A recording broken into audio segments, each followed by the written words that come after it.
I've read it before, I like it, and now I have my own copy. What should we call it? But I'm not super confused.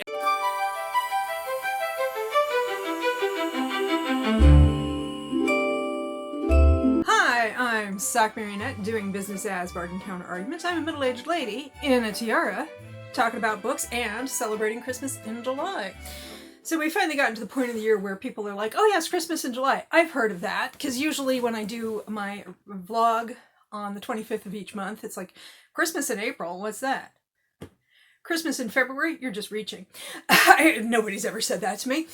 So it's like on the 25th of the month. The original plan was, because I didn't read all of the books I had accumulated last year to read during the Christmas season, I didn't get to all of them last year. So I was like, oh, okay, on the 25th of each month, I will grab a book from the collection and read it. And I actually, to make it more fun and random, I wrapped all of those books. So I just grab a book, unwrap it, and read it. Well, that happens sometimes, but it's not going to happen this month. This month, I am actually going to be reading Christmas in July by Debbie Mason. Let's see if we can find it here. We have it. Where is it? Slight edit while I dug around in my book bag to find this book. And I learned about Christmas in July by Debbie Mason because I was browsing the online catalogs for my local libraries to see if I could find a copy of the movie Christmas in July by Preston Sturges. I think that was in the 30s or 40s. Don't remember. And they didn't have it at the library. I could stream it for like $4, but I don't care enough to spend $4 on streaming a movie. That movie anyway. So, but while I was browsing the catalogs, there were two books called Christmas in July, and one was a picture book, which unfortunately I couldn't find at a library close enough to me to make it worthwhile, but I did find this in the next town over. And this is a part of a series, but I believe they're interconnected standalones, at least I sure hope so. I can't remember what the series is called. Christmas, Colorado. So I guess it's Christmas is the name of the town. So here's what it's about. Grace Flaherty had given up hope of ever seeing her husband again. After all, it had been over a year since he went missing in combat. So when he strides through the door of her bakery in downtown Christmas one sunny afternoon, she can hardly believe her eyes. But her happily ever after is going to take some effort, because Jack has no memory of his family. All Jack Flaherty remembers about Christmas is that he couldn't wait to leave town. Oh no! Now he's a local hero with a wife and son he doesn't know. Even as he struggles to rekindle the romance with his wife, he knows in his heart what he wants. A second chance at love. Nice. And this is, there's a blurb here from Jill Shalvis. I've gotten into her recently. And this is from 2014. 388 pages long, so that'll be a nice read for today. While I was at the library yesterday, I did browse the new bookshelf just a little. And also Meriden has a lovely permanent bookstore run by the Friends of the Library, and so I went in there and did some browsing and picked up a couple of titles. I got, this is a favorite of mine, Sister Carrie by Theodore Dreiser. I'm trying to do I put it up here? Do I put it so that you could see my face in shadow? Ooh. Or back here where you can't really see it? Anyway. Sister Carrie. I've read it before, I like it, and now I have my own copy. I think you could probably get that on Kindle for free or Project Gutenberg because it was published well over 100 years ago. Tsarina, Lover, Mother, Murderer by Ellen Alpstein, published by Bloomsbury in 2020. Ooh, there's a map. I like it when there's a map. Check out the map. Ooh, there's a cast of characters. So Peter the Great. So, yeah. So this is a novel about Catherine I of Russia. Nice. And I also found this Max paperback, Aphrodite and the Duke by J.J. McAvoy. It's I like to see some racial diversity in historicals. 2022. And then on the new shelf I found Conform, a novel by Ariel Sullivan, which is about what should we call it? It's a dystopian society, and there's a rebellion, and she has to sign a procreation contract, meaning she'll get hooked up with some rando and have a baby with him, or babies, I'm not sure. And then we have A Never Been Shipped by Alicia Thompson, which takes place on a cruise ship where these two are musicians who are playing on a themed cruise. I do like a good shipboard romance, whether it's a cruise ship or a yacht or a raft, whatever, it's all good. So yeah, we got boaties for floaties and people falling in love. I'm into it. It was blurred by Julie Soto, and I like her stuff. So, and then we have by Alyssa Sussman, Totally and Completely Fine. Looks like we have an urban environment and a mountain environment. Small Montana hometown. Devilishly handsome actor. Single mom. This is a new release. I think everything I picked up except for Christmas in July was on the new release shelf. Let's see. Anderson in Bloom by Jennifer Duggan. Like that cover. I was like, oh, a nice sapphic romance about a former child star. She works in a flower shop in coastal New England. Ooh, I wonder if it's near here. Let's see. I'm in Connecticut. And then a friend of hers from Hollywood is writing a tell-all book. So that looks like it could be fun. Let's see, what else do we have here? Love and Other Brain Experiments. I didn't even read the summary. I just picked it up. Neuroscientist Dr. Frances Silberstein has success on the brain. This is one of those where they have like various library stickers that kind of cover up. She's going to a summer scientific conference. It's organized by her ex, but she's meeting a new guy, so it's not second chance. So anyway, I just was like, oh, it's a STEM romance, and I like that. I've had to make several edits because I had coffee and maybe I drank it a little too fast. Can you tell?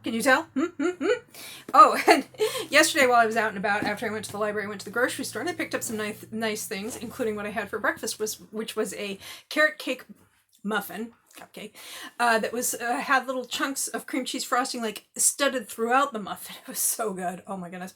And for coffee, I usually put a little flavored creamer in my coffee, and yesterday I actually found some peppermint mocha in the refrigerator case at the store, and I brought it home, and then this morning I totally forgot to put it in my coffee. Maybe I'll have more. Yeah, that's a good idea. Okay, so anyway. But anyway, I've got some repetition going on.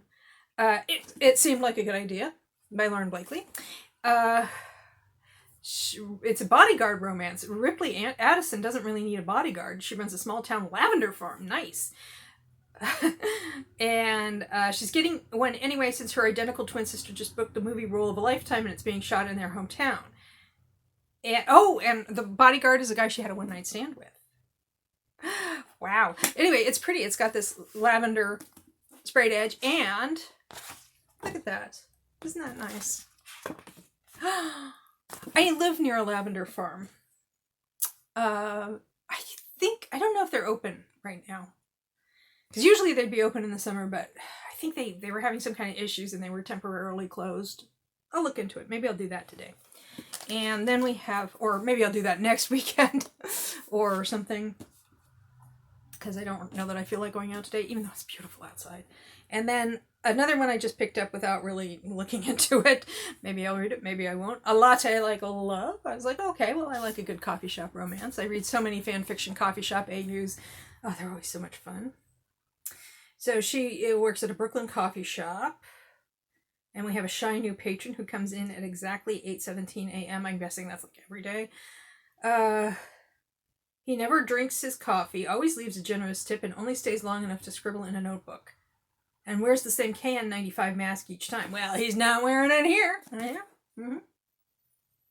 So she's crushing on him because barista's instincts or an unreasonable reaction to Theo's undeniable sweetness. Yeah, this sounds fun. I wonder if this was fan fiction at one point and the serial numbers got filed off. I'm here for it. I don't mind. Oh, yeah. Actually, it says that in her author bio, it says, in her spare time, you can find her playing volleyball, buying more tea than she could ever possibly drink. Can relate. And writing fan fiction about star-crossed space wizards on AO3. So yes, I'm guessing this started as a fan fiction. I don't care. I mean, I like that. I like that. So that's pretty promising pile. Again, I'm not reading those today. It's just like what I got up to on Christmas and July Eve. So I will, in fact, be reading Extracted. It ended up on the bottom of the pile for Christmas in July. And like I said, I'll update you about halfway through, let you know how the book is going, how my day is going, and so on. It's some time later. How much time? I'm not sure. 2, maybe 3 hours. I don't think I gave a timestamp. I recorded the first clip around 10, and I think it's probably around 1. I forgot to look. I was wrapped up in my book. And I think this is book 2 of the Christmas Colorado series, but I'm not entirely sure. I forgot to look it up. I think the stories are a little more connected than I thought, and we're getting a lot of like stuff that it sounds like if I had read the first book, I might be a little less confused, but I'm not super confused, and I'm kind of enjoying the confusion because I'm really enjoying this book overall. And I feel like when they refer to things that probably happened in the first book, or set, and she's kind of, as the story goes, again, I'm only halfway through, she's kind of, it's like she's setting up for future books with this cast of characters in the town, and some who are going to find romance and some who are going to be just on the sidelines or whatever. As I'm reading this, I feel like I kind of just moved to this town, and I know what's happening in the moment, but there are hints of things that happened before I moved to the town, and I'm not getting all of the story, but I know that once I'm settled into this town, I can, go to the coffee shop and have a cup of coffee and read the first book, and it'll be like somebody catching me up on, oh, here's what you missed. Here's what happened before you moved to town. Here's what you missed. It's really kind of an enjoyable feeling. So any confusion, I'm like, well, I'll just read the first book and clear it up. And I'm enjoying this one so much that I think I may go back and read the first one and subsequent ones. We'll see.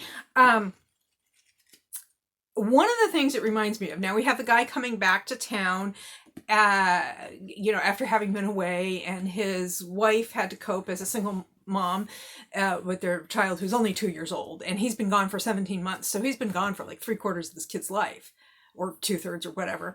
And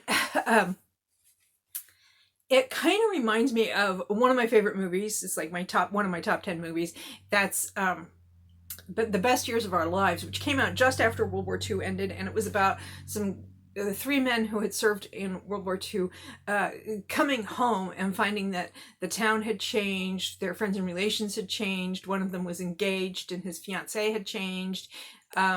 One of them was married and had children who had basically become adults while he was at the war. He was an older person in the war because he was a doctor, so he was recruited to be a doctor during the war. So he was older and more established. And he comes back and he sees that his wife's kind of got everything. She knows what's going on. She's got everything figured out. He doesn't, as far as he's concerned. Everything kind of stopped 3 years earlier. And the fact that people kept doing things and growing and changing and taking care of things in his absence is kind of like, well, on the one hand, of course they did. Why wouldn't they? And on the other hand, why is everybody different? That's kind of what Jack is going through. It is dual point of view. So we're getting her perspective and his perspective. And so I really like that aspect of it as well. It's a happy event, except that he can't remember her. He kind of had a little bit of a romance with another lady. Well, he couldn't remember her. I mean, it was like the ultimate we were on a break situation. Now, he and this other lady didn't physically consummate, but, he was ready to. It was just that they got home before it came to that. So there's that. So it's a happy event, but it's also destabilizing for like everybody. For him, for his sister, Jack's sister Jill, who was Grace's best friend, but now he's back and she's shoving Grace aside and taking his side in every conflict because she's kind of got hero worship for her big brother, and she's making things worse because of it. Kind of intentionally so. Anyway, it's really, really interesting, the interpersonal dynamics, and I think that Debbie Mason's doing a really good job of exploring them. By the way, in terms of spice, it's closed door basically, so we have some hot and heavy action, but when it comes down to the main event, the door closes, and we are reassured in the morning that everybody had an enjoyable time of it. And so if you don't like spice, then, it's really not that spicy. It's not completely chaste, but... And I'm really enjoying it. So I think I will have some lunch because I haven't eaten yet. I picked up, when I was at the store yesterday, I picked up some fried chicken. So we have some cold fried chicken and some potato salad that we can have, and a couple of other things. I think we still have some tomatoes that we can eat because we've been avoiding leafy greens because of the issues with those that we've been having in the United States. So yeah, that's where I am with this. And yeah, lunch finish the book, and updates. And we're back. I started recording this clip and there was convulsive yawning. It was really strange. I hope it's done. Of course, just talking about it's making me want to yawn again. Okay, so I had lunch. I had the cold chicken and the potato salad and the tomatoes, and it was nice. And then I came back up and finished this book. The second half was a bit heavier than the first half. I mean, the first half was heavy because the guy was missing in action for 17 months and so on. Second half dealt more with PTSD. Grace has PTSD for various reasons. Well, not exactly PTSD, but she's dealing with past trauma, and a couple of other people are dealing with some pretty heavy topics. There was still a lot of levity to break it up. So the question is, am I going to go back and read other books in the series, the first one and subsequent ones? I probably will, but not right away because I have lots to read. Speaking of having a lot to read, one of the things I did when I got lunch was go out and get the mail, where I had a new Reveal book box, packet. This is the one where you can put in different trope stories you're interested in, and they'll send you one. They'll send you a signed book, or you can get 2 books or 4 books and swag. I just get the 1 book. I've been enjoying what I've gotten so far. If you are interested in checking it out, there's a link in the description. If you use that link and sign up, you'll get $10 off, and I'll get a $10 kickback. I'm not otherwise sponsored or anything. This is a link they give to everybody who signs up. So, yeah, if you're interested, go ahead and do that, or not, or do it your own way, whatever. I am not the boss of you, as I keep saying. Now, last month, I got this just in time for Christmas in June, was Bossy Billionaire. I hadn't had a chance to read it yet. At first I was reading a bunch of stuff and I put it on a shelf. And then when I had time to read it, I was like, couldn't remember where I had shelved it. It wasn't where I expected it to be, and I wasn't going to tear the house apart looking for it. I found it by accident just a couple of days ago, and by then I was reading some other stuff. So I'm hoping to get this read pretty soon. And of course, now there is a new one. I have popped open the envelope, but I haven't pulled out the book yet. Let's see what we have here. It would help if I had my glasses. Oh my goodness. That's a lot to look at. I didn't know, do humans really have that many abs? Maybe this is an alien deal. It's a dark Breton romance. Kidnapping him was my mistake. Falling for him could be my undoing. I live my life by one rule: survive at all costs. As a skilled street thief, I've learned to survive. I've learned in order to survive. I have to take what I need until the night I target the wrong man. Ooh. When I try to kidnap a wealthy stranger for ransom, I don't realize I'm making the worst mistake of my life. The man in question is Roman Volkova, a ruthless captain in the notoriously deadly Bratva. Ooh. My plan takes another bad turn when Roman, whose nickname is Zver, Russian for beast, breaks free and has only one thing on his mind: pancakes. Oh, actually, it's revenge. I was just thinking about what would be on my mind if I escaped captivity. Now the Russian beast is after me, and in this high-stakes game of power and survival, he won't give up until I pay for my mistake. Okay, and this is by Cian Vega, and it should be signed. Yes. Lovely. So I have a couple of okay, this one, he's got all the abs. His and some other people's. Maybe he was a twin in the womb, and he absorbed his twin's abs. And Bossy Billionaire with this confrontational stare. So if we do it this way, let's see, we could mash these covers there we go. He's got the one dude's, yeah, there we go. Sure, you bet, why not? So yeah, that is